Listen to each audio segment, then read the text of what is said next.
ಮಾಧ್ಯಮ ವರದಿಗೆ ತಕ್ಷಣ ಸ್ಪಂದಿಸಿದ ತಾಲೂಕು ಆಡಳಿತ. ಅರಸಾಳು ಗ್ರಾಮದ ವೃದ್ಧ ವೇಲಾಯುಧನ್ ಮನೆಗೆ ತಹಶೀಲ್ದಾರ್ ಭೇಟಿ.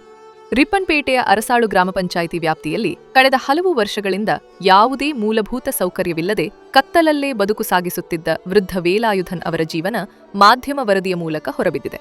30 ವರ್ಷಗಳಿಂದ ಗುಡಿಸಿಲಿನಲ್ಲೇ ವಾಸಿಸುತ್ತಿರುವ ವೃದ್ಧರಿಗೆ ಮನೆಯಿಲ್ಲ, ಕುಡಿಯುವ ನೀರು ಇಲ್ಲ, ವಿದ್ಯುತ್ ಸಂಪರ್ಕವೂ ಇಲ್ಲ. ವಯೋಸಹಜ ಅಸೌಖ್ಯಗಳ ನಡುವೆ ಸಂಕಷ್ಟದ ಬದುಕು. ಈ ವರದಿಗೆ ಸ್ಪಂದಿಸಿದ ತಹಶೀಲ್ದಾರ್ ಭರತ್ರಾಜ್ ಅರಸಾಳು ಗ್ರಾಮಕ್ಕೆ ದಿಢೀರ್ ಭೇಟಿ ನೀಡಿ ವೃದ್ಧರ ಮನೆಗೆ ತೆರಳಿ ಸ್ಥಳ ಪರಿಶೀಲನೆ ನಡೆಸಿದರು. ಗುಡಿಸಿಲಿನ ದಯನೀಯ ಸ್ಥಿತಿ, ನೀರು, ವಿದ್ಯುತ್ ಕೊರತೆ, ವೃದ್ಧರ ಆರೋಗ್ಯ ಸಮಸ್ಯೆಗಳ ಬಗ್ಗೆ ಅಧಿಕಾರಿಗಳಿಂದ ಮಾಹಿತಿ ಸಂಗ್ರಹಿಸಿದರು. ಸ್ಥಳ ಪರಿಶೀಲನೆಯ ಬಳಿಕ ವೃದ್ಧರಿಗೆ ಮನೆ, ಕುಡಿಯುವ ನೀರು, ವಿದ್ಯುತ್ ಸೇರಿದಂತೆ ಎಲ್ಲಾ ಮೂಲಭೂತ ಸೌಕರ್ಯಗಳನ್ನು ಶೀಘ್ರವಾಗಿ ಒದಗಿಸುವಂತೆ ಸಂಬಂಧಪಟ್ಟ ಅಧಿಕಾರಿಗಳಿಗೆ ತಹಶೀಲ್ದಾರ್ ಕಟ್ಟುನಿಟ್ಟಿನ ಸೂಚನೆ ನೀಡಿದರು. ಬಗರ್ ಹುಕುಂ ಸೇರಿದಂತೆ ತಾಂತ್ರಿಕ ಅಡಚಣೆಗಳನ್ನು ಪರಿಶೀಲಿಸಿ ಪರಿಹಾರ ಕಂಡುಕೊಳ್ಳುವ ಭರವಸೆಯನ್ನು ನೀಡಿದರು. ಇದೇ ವೇಳೆ ಶಾಸಕ ಬೇಲೂರು ಗೋಪಾಲಕೃಷ್ಣ ಅವರ ಸೂಚನೆಯ ಮೇರೆಗೆ ಅವರ ಆಪ್ತ ಕಾರ್ಯದರ್ಶಿ ಸಣ್ಣಕ್ಕಿ ಮಂಜು ಅಧಿಕಾರಿಗಳೊಂದಿಗೆ ಭೇಟಿ ನೀಡಿ ವೃದ್ಧ ವೇಲಾಯುಧನ್ ಅವರಿಗೆ ಆರ್ಥಿಕ ನೆರವು ನೀಡಿ ಮಾನವೀಯ ಸ್ಪಂದನೆ ತೋರಿದರು.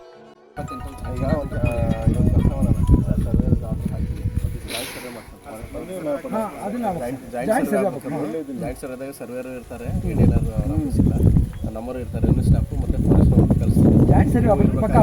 ಮತ್ತು ಅವ್ರಿಗೂ ನೋಟಿಸ್ ಕೊಟ್ಟಿರ್ತಾರೆ. ಅವರೆಲ್ಲರೂ ಸ್ಥಳದಲ್ಲಿ ಒಟ್ಟಿಗೆ ಇದ್ದಾಗೆ ಸರ್ವೆ ಮಾಡಿ ನಮಗೆ ವರದಿ ಕೊಡ್ತಾರೆ. ಆಮೇಲೆ ಸರ್ ನಾನು ಹೇಳೋದು ಮೂಲಭೂತ ಸೌಕರ್ಯ ಇಲ್ಲಿ 97ರಿಂದ 95ರಿಂದ ಇಲ್ಲಿದ್ದಾರಂತೆ. ಮೂಲಭೂತ ಸೌಕರ್ಯ ಯಾಕೆ ಇಲ್ಲ? ಒಂದು 2012ರಲ್ಲಿ ಇವರು ಇರೋದು ರೇಷನ್ ಕಾರ್ಡನ್ನು ಕೂಡ ರದ್ದು ಮಾಡಿದ್ದಾರೆ. ರೇಷನ್ ಕಾರ್ಡನ್ನು ರದ್ದು ಮಾಡಿದ್ದಾನೆ ಆ ಮನುಷ್ಯ. ಇದು ಬರೀ ನಾ ಕುರಿ ಬಿಟ್ಟರೆ ಬೇರೆ ಏನು ಇಲ್ಲಿ ಜೀವನ ಇಲ್ಲ, ಇಲ್ಲಿ ಏನು ಬೆಳೆ ಮಾಡೋಕ್ಕಾಗಲ್ಲ. ಈಗ ಎಷ್ಟು ವಯಸ್ಸು ನಿಮಗೆ? ನನಗೆ 81. 81 ವಯಸ್ಸಲ್ಲಿ ಇವರು. ಸರಿ ಆಯಿತು. ನಮಗೆ ಸಂಬಳದ ಏನಾದ್ರು ಬರ್ತಾ ಇದೆ ನಿಮಗೆ? ಏನೂ ಇಲ್ಲ. ಅದನ್ನ ಹಾಕ್ತಾರೆ, ಅದು ಸಂಬಳದ ಹಾಕಿ ರೇಷನ್ ಕಾರ್ಡ್ ಯಾಕೆ ಸ್ಟಾಪ್ ಆಗಿದೆ? ಅದು ಹೇಳಿದಾರಲ್ಲ, ಇನ್ನೂ ಸಿಕ್ಕದು ಸರ್. ನಿಮ್ಮ ಗ್ರಾಮ ಪಂಚಾಯತಿ ಆಧಾರ್ KYC ಆಗಿಲ್ಲ ಅಂತ ಆಧಾರ್ KYC ಮಾಡ್ಕೊಂಡಿಲ್ಲ. ಅದು ನಮ್ಮ ಇವ್ರಿಗೆ ಮಾತಾಡ್ರಿ, ಕೊಡಿಸ್ಬೇಕು ಮಾತಾಡ್ರಿ. ಅಲ್ಲಿ ಇಡಿಯವ್ರು ಬರೆದು ಅದು ಇದು ಮಾಡ್ಸೋಣ, ಇದು ತಮ್ಮ ರೀಡ್ ಆಗಲಿಲ್ಲ ಅಂತ ಬೇರೆ ಆಗ್ತಾಯಿದೆ, ಏನು ಮಾಡೋಣ ಮಾಡ್ಸೋಣ ಅಂತ. ಆಮೇಲೆ ಮತ್ತೆ ಬೇರೆ ಯಾರು ನೀವು ಮತ್ತು ನಿಮ್ಮ ಮಗ ಅಷ್ಟೇ ಅಲ್ವಾ? ಹೌದು ಸರ್. ನಿಮಗೆ ಎಲ್ಲಿ ಸುರೇಶ್ ಬರ್ರಿ ಮುಂದೆ.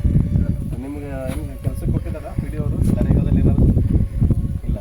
ನೀವು ಅಲ್ಲಿ ಹೋಗಿ ಅಪ್ಲಿಕೇಶನ್ ಏನಾದ್ರು ಹಾಕಿದ್ರೆ ನಿಮ್ಗೆ ಇದು ಮಾಡ್ಬೇಕಲ್ಲ, ಜಾಬ್ ಕಾರ್ಡ್ ಬೇಕು, ರೇಷನ್ ಕಾರ್ಡ್ ಬೇಕು. ರೇಷನ್ ಕಾರ್ಡ್ ಬೇಕಿತ್ತು. ಇದನ್ನ ನೋಡಿರಿ, ಇದು ಇಮಿಡಿಯೇಟಾಗಿ ರೇಷನ್ ಕಾರ್ಡು ಅದು ಆ್ಯಕ್ಟಿವೇಟ್.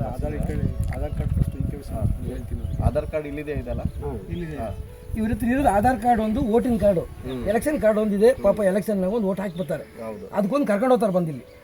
ಇವ್ರಿಗೆ ಬೇರೆ ನನ್ನ ಅಭಿಪ್ರಾಯದಾಗ ಯಾವುದೂ ಇಲ್ಲ ಇಲ್ಲಿ. ನಮ್ದೀಗ ಪೆನ್ಷನಿಂದ ಅದನ್ನೊಂದು ಕೊಡ್ಸೋಣ, ರೇಷನ್ ಕಾರ್ಡ್ ಇಶ್ಯೂ ಮಾಡ್ಸೋಣ. ಅದನ್ನ ಇಟ್ಕೊಂಡು ನೀವು ಅವ್ರ ಮಗ ಹೆಂಗೂ ಈಸ್ ಕೇಪಬಲ್, ಕೆಲಸ ಮಾಡೋಕ್ಕೆ ರೆಡಿ ಇದ್ದಾರೆ. ಸೊ ಹೀಗಾಗಿ ಅವ್ರಿಗೆ ನರೇಗಾದಲ್ಲಿ ಈಗ ಏನು ಯಾವ ಸ್ಕೀಮಲ್ಲಿ ಕೆಲಸ ಕೊಡಿ. ಆಮೇಲೆ ಮತ್ತು ಬೇರೆ ಯಾವ್ದಾದ್ರು ಗೌರ್ಮೆಂಟ್ ಸ್ಕೀಮಲ್ಲಿ ಇವ್ರಿಗೆ ರಿಯಲಿ ಡಿಸರ್ವಿಂಗ್ ಇದ್ದಾರೆ. ಸೊ ಅದರಲ್ಲಿ ಇವ್ರಿಗೆ ಏನಾದರೂ ಸ್ಕೀಮ್ ಕೊಟ್ಟು ಅನುಕೂಲ ಮಾಡೋಕ್ಕಾಯ್ತು ಅಂತಂದರೆ ಮಾಡಿಸ್ಕೊಡಿ. ಇವ್ರ ಗಮನಕ್ಕೂ ತಂದಿದ್ದೀನಿ, ಅವರು ಎಲ್ಲ ಬಂದು ನೋಡ್ತೀನಿ ಅಂತ ಹೇಳಿದ್ದಾರೆ. ಸರಿನಾ? ಮತ್ತು ಇನ್ನೊಂದಂದರೆ ಅವರಿಗೆ ವಿದ್ಯುತ್ ಅನ್ನೋದು ಕಂಡೇ ಇಲ್ಲ. ಅವರು ಒಂದು ಸೋಲಾರ್ನ ವ್ಯವಸ್ಥೆ ಮಾಡಿಕೊಡ್ಬೋದಲ್ಲ ಸರ್ ಇವರಿಗೆ? ಅದೇ ಸೋಲಾರ್ದು ಮಾಡ್ಬೋದು. ಒಂದು ಸೋಲಾರ್ ವ್ಯವಸ್ಥೆ ಮಾಡಿಕೊಡ್ಲಿ. ಅಲ್ಲಲ್ಲ, ಈಗ ಕರೆಂಟ್ ಇಲ್ಲಲ್ಲ ಇಲ್ಲಿ.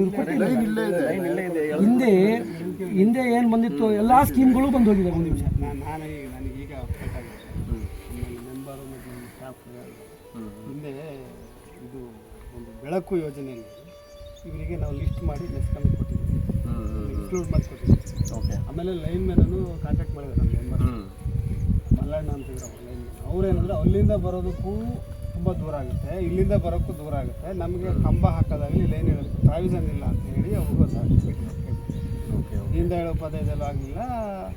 ಇನ್ನೊಂದು ಯಾವುದು ಬೆಳಕಿನಲ್ಲಿ ಕೂಡ ಆಗಲಿಲ್ಲ. ಆದರೂ ಮಾಡ್ಕೊಡ್ಬೇಕಲ್ಲ, ಅಟ್ಲೀಸ್ಟ್ ಸೋಲಾರ್ದಾದ್ರೂ ಮಾಡ್ಕೊಡ್ಬೇಕು. ಸೋಲಾರ್ ಗ್ರಾಮ ಪಂಚಾಯತಿಯಲ್ಲಿ ಆಸ್ತಿ ಇಲ್ಲ. ಆದರೆ ನಾವು 25% ಸ್ವಲ್ಪ ಕೊಡ್ಬೋದು. ಈಗ ಮೆಸ್ಕಾಮ್ದವರು ಮಾತಾಡ್ಬೇಕು, ಅವರಲ್ಲಿ ಏನು ಸ್ಕೀಮ್ ಇದೆ ಅಂತಂದು. ಅವರು ಮೆಸ್ಕಾಮ್ದವ್ರಿಗೆ ಏನಾರ ಅರ್ಜಿ ಏನಾದ್ರು ಕೊಟ್ಟಿದ್ರ?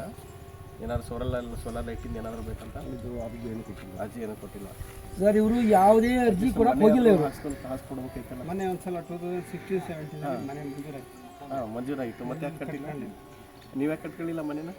ಮನೆ ಕಟ್ಟಕ್ಕೆ ಇದು ಯಾವಾಗ ಆಯ್ತು 2016ರಲ್ಲಿ ಪಿ ಡಿ ಅವ್ರು ಹೇಳೋದು 16ರಲ್ಲಿ ನಿಮ್ಮ ಮನೆಗೆ ಮಂಜೂರಾಗಿತ್ತಂತ ನೀವು ಕಟ್ಕೊಂಡಿಲ್ಲ ಅನ್ಕೊಂಡ್ರೆ ಡಿಮ್ಯಾಂಡ್ ಇಲ್ಲದಿದ್ರು ಮನೆ ಮಂಜೂರಾಗಿದೆ, ಕಟ್ಕೊಳ್ಳೋಕೆ ಸಮಸ್ಯೆ ಇಲ್ಲ. ಮನೆ ಬೇಸಿಕ್ ಅಲ್ಲ ಅದು, ಮನೆ ಕೊಡ್ಬೋದು. ಮನೆ ಮಂಜೂರಾಗಿದೆ ನೋಡಿ ಎಲ್ಲ ಟಾರ್ಪೋಲಿನ್ ಹಾಕೊಂಡಿದ್ದಾರೆ. ಹೌದು, ಬನ್ನಿ ನೋಡ್ಬೋದು ಮನೆ ಹೆಂಗಿದೆ.